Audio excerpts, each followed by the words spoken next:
40,000 కోట్ల రూపాయలు పెండింగ్ బిల్లులు పెట్టిపోయావు. చేసిన పనికి డబ్బులు ఇవ్వకుండా పనిచేస్తున్నటువంటి ఆశా వర్కర్లు, అంగన్వాడీ వర్కర్లు, ఏఎన్ఎంలు, మధ్యాహ్నం భోజనం వంట చేసి పెట్టేటువంటి బడిలో పెట్టేటువంటి పేద మహిళలకి కొన్ని నెలలుగా వాళ్ళ బిల్లులు ఇవ్వకపోతే రోడ్డు మీద పడి అల్లాడిపోతా ఉన్నారు. మేము ఆలోచన చేశాం, ఈ రాష్ట్రంలో ఉన్నటువంటి మహిళలందరూ మహాలక్ష్మి లాంటి వాడు.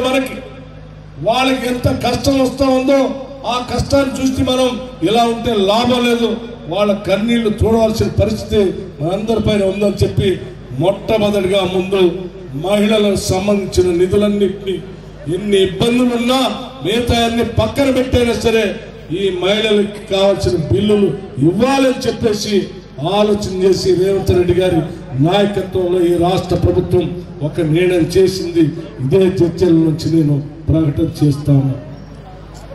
ప్రతి నెల ఇక నుంచి అంగన్వాడీ వర్కర్స్ కి, ఆశా వర్కర్లకి, ఏఎన్ఎంలకి, మధ్యాహ్నం పూట భోజనం చేసేటువంటి మహిళలకి ప్రతి నెల వాళ్ళకి జీతాలు వచ్చేసేటువంటి కార్యక్రమం తీసుకుంటాం. ఎవ్వరు బాధపడాల్సిన అవసరం లేదు. వాళ్ళతో పాటు ఇంకో మాట కూడా చెప్తా ఉన్నాం.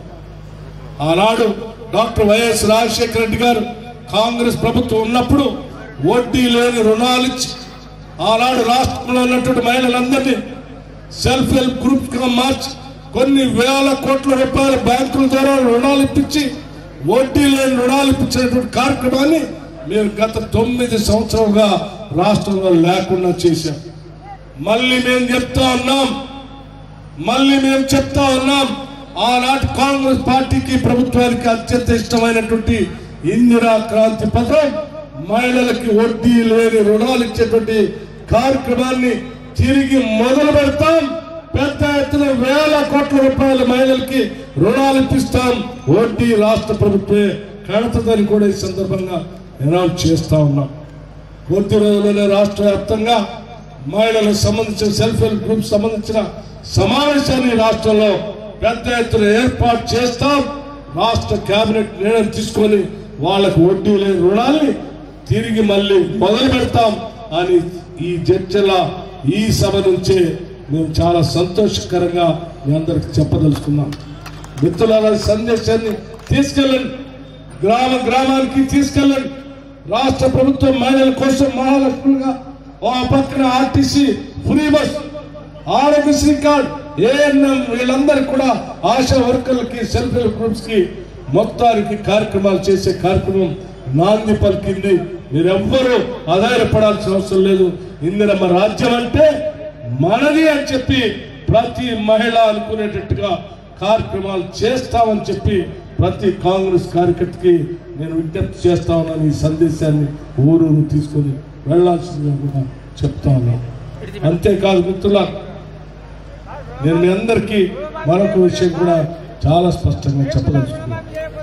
ఈరోజు ఇందాకనే మిత్రులు మాట్లాడినట్టు రేపు జరగబోయే ఎన్నిక ఏదో కేవలం పార్లమెంట్ సభ్యుల కోసం జరుగుతుంది, ఇక్కడ పోటీ చేసేటువంటి వంశీచంద్ర రెడ్డి గారి కోసం ఏదో జరుగుతుందని ఎవరైనా భావిస్తే చాలా పొరపాటు.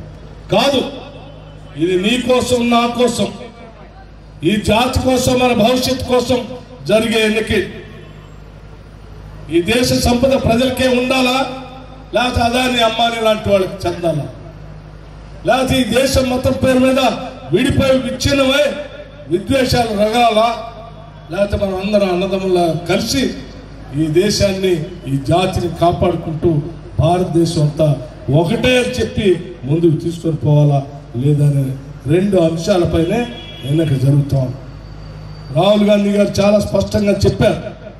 ఆయన ఇచ్చినటువంటి పిలుపు ఒకటే ఒకటి, చాలా స్పష్టంగా చెప్పారు. ఈ దేశ సంపద ఈ దేశానికే చెందాలి, ఈ దేశ సంపద వనరులు ఈ ప్రజలకే చెందాలి. అదానికో, అంబానికో, లేకపోతే భారతీయ జనతా పార్టీ నాయకత్వం ఇస్తున్నటువంటి నాయకులు సంబంధించినటువంటి క్యాపిటలిస్టులకో కాదు, ఈ ప్రజలకే చెందాలని చెప్పి ఆయన పెద్ద ఎత్తున పోరాటం చేస్తూ ఉన్నారు. ఈరోజు న్యాయయాత్ర చేస్తూ ఉన్నారు. అందుకే మిత్రులారా, మీరందరూ ఆలోచించండి. ఈ దేశ సంపద మనకే ఉండాలి, ప్రజలకే ఉండాలని కోరుకునే ప్రతి ఒక్కళ్ళు కాంగ్రెస్ పార్టీకి ఓటేయవలసిందిగా నేను విజ్ఞప్తి చేస్తా ఉన్నాను. ఈ దేశం విచ్ఛిన్నం కాకూడదు.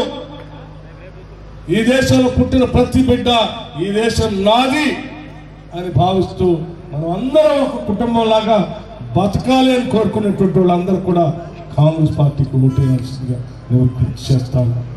అందుకే మనం ఒకవేళ అదే జరగకపోతే మన పిల్లల భవిష్యత్తే గందరగోళం పడిపోతుంది. మన సంపద అంతా మన చేతుల్లో ఉండదు, అదాని అంబానీ చేతుల్లో ఉంటుంది. మనం అందరం వాళ్ళ మీద ఆధారపడి బతకాల్సిన పరిస్థితి వస్తుంది. ప్రజాస్వామ్యం వాళ్ళ చేతుల్లో పోతుంది. మన ఓటు వాళ్ళు విలువ కడతారు. అటువంటి పరిస్థితి రాకుండా ఉండాలి అంటే రేపు జరగబోయేటువంటి పార్లమెంట్ ఎన్నికల్లో ఈ ప్రజాస్వామ్యాన్ని, దేశాన్ని, మనల్ని, మన భవిష్యత్తుని కాపాడుకోవటం కోసం చేగుర్తు పైన పెద్ద ఎత్తున ఓట్లేసి మన వంశీచంద్రరెడ్డి గారు చేస్తున్నటువంటి ఈ కార్యక్రమాన్ని, ఈ న్యాయయాత్రకి మద్దతు పలకవలసిందిగా మీ అందరికీ నేను విజ్ఞప్తి చేస్తా ఉన్నాను. ఇటువంటి కార్యక్రమాన్ని చేపట్టి ప్రజలందరినీ సమాయత్తం చేస్తూ కాంగ్రెస్ పార్టీ ఆలోచనని, భావజాలాన్ని, రాహుల్ గాంధీ గారు ఇచ్చిన సందేశాన్ని ఊరూరు తీసుకొని వెళ్తూ ఇక్కడ పనిచేస్తున్నటువంటి వంశీచంద్రరెడ్డి గారిని, అట్లాగే జడ్చల్ల శాసనసభ్యుడు అనిరుద్ధ్ రెడ్డి గారిని నేను ప్రత్యేకంగా అభినందిస్తా ఉన్నాను. వారు చేసే ప్రతి కార్యక్రమానికి ఎప్పుడు పిలిచినా రావటానికి మేము సిద్ధంగా ఉన్నామని చెప్పి మీ అందరికీ నేను సవినయంగా మనవి చేస్తూ, వేదిక మీద ఉన్నటువంటి పెద్దలందరికీ కూడా మరొక్కసారి మన హృదయపూర్వకమైనటువంటి ధన్యవాదాలు తెలియజేస్తూ ఈ కార్యక్రమం వంశీచంద్రరెడ్డి గారు చేసే ఈ న్యాయయాత్ర విజయవంతం కావాలని, ఆయన అనేక మంది యువకులకి స్ఫూర్తి కావాలని, మిగతా పార్లమెంటు స్థానాల్లో కూడా ఇటువంటి కార్యక్రమం రాష్ట్ర వ్యాప్తంగా ఆయన స్ఫూర్తిగా తీసుకొని జరగాలని చెప్పి నేను మనస్ఫూర్తిగా కోరుకుంటూ మీ అందరితో మాట్లాడేటువంటి అవకాశం ఇచ్చినటువంటి మిత్రులందరికీ నా హృదయపూర్వకమైనటువంటి ధన్యవాదాలు తెలియజేసుకుంటూ సెలవు తీసుకుంటాను. జై హింద్, జై కాంగ్రెస్, జై తెలంగాణ.